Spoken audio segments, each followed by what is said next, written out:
Israel മക്കൾ കൂടിയാണ് ദൈവം. ഈ പ്രപഞ്ചത്തെ സൃഷ്ടിച്ച ദൈവം നിലനിൽക്കുന്നു എന്നുള്ളത് മനസ്സിലാക്കി കൊടുക്കുന്നത്.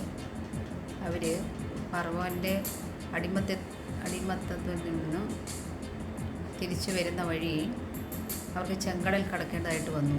ഈ ചെങ്കടൽ എൻ്റെ അടുത്ത് വന്നപ്പോൾ മോശ കൈ നീട്ടി മോശയുടെ വടി വെള്ളത്തിന് മുകളിലായിട്ട് നീട്ടുന്നതായിട്ട് കാണാം. ആ സമയത്ത് തന്നെ രണ്ടായിട്ട് വെള്ളം വിഭജിച്ചു. അങ്ങനെ അവർ അതിൽ കൂടി നടന്ന് രക്ഷപ്പെടുന്നതായിട്ട് കാണാം. അവർ പിന്നെയുള്ള യാത്രയിൽ അവർ മരുഭൂമിയിൽ കൂടി പോയപ്പോൾ അവർക്ക് വിശന്നു.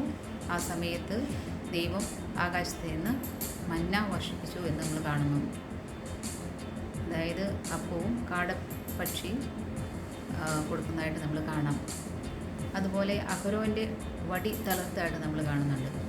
ഇങ്ങനെയെല്ലാം ദൈവം ഇസ്രായേൽ മക്കൾ കൂടിയാണ് മറ്റുള്ളവർക്ക് ദൈവം, ഒരു ശക്തനായ ദൈവം ഈ ഭൂമിയിലുണ്ട് എന്നുള്ളത് മറ്റുള്ളവർക്ക് മനസ്സിലാക്കി കൊടുക്കുന്നത് ഈ ഇസ്രായേൽ മക്കൾ കൂടിയാണ്. അതിനാൽ നമ്മൾ വളരെ ഒരു ശക്തനായ ഒരു ദൈവം ഈ ഭൂമുഖത്തുണ്ട് എന്നുള്ള ഒരു ചിന്ത ഇപ്പോഴും നമ്മളുണ്ടാകണം. ഞാൻ കോളേജിൽ പഠിക്കുന്ന കാലങ്ങളിലൊക്കെ എന്നും ഒരു ബൈബിൾ ഇപ്പോഴും എൻ്റെ കയ്യിൽ ഉണ്ടായിരുന്നു. ഇപ്പോഴും എൻ്റെ ബാഗിലൊരു ബൈബിൾ ഉണ്ടായിരുന്നു. അതുപോലെ ഞാൻ ഒരു ബാങ്കിൻ്റെ മാനേജരായിട്ട് നീണ്ട വർഷക്കാലം ജോലി ചെയ്തു. ആ സമയങ്ങളിലൊക്കെ ഞാൻ ഉച്ചയ്ക്കിരുന്ന് ഞാൻ ബൈബിൾ വായിക്കുമായിരുന്നു. അതുകൊണ്ടൊക്കെ ആകാം ദൈവം എന്നെ ദൈവത്തിൻ്റെ വചനം പറയുവാനായിട്ട് എന്നെ അവിടെ നിന്ന് തിരഞ്ഞെടുത്ത് എന്ന് ഞാൻ വിശ്വസിക്കുന്നു.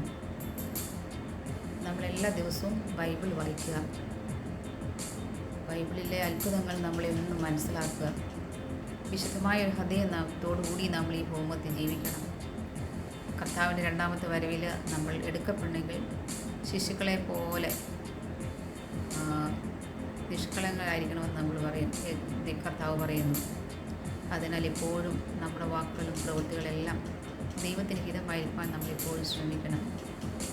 എപ്പോഴും ബൈബിൾ വായിക്കണം. എപ്പോഴും ബൈബിളായിരിക്കണം നമ്മുടെ ജീവിതത്തിൽ ഏറ്റവും പ്രധാന പുസ്തകം. അതിനാൽ എപ്പോഴും വിശുദ്ധിയോടുകൂടി വിശുദ്ധ ഹൃദയത്തോടെ ഈ ലോകത്ത് ജീവിക്കാൻ ഇപ്പോഴും ശ്രമിക്കണം.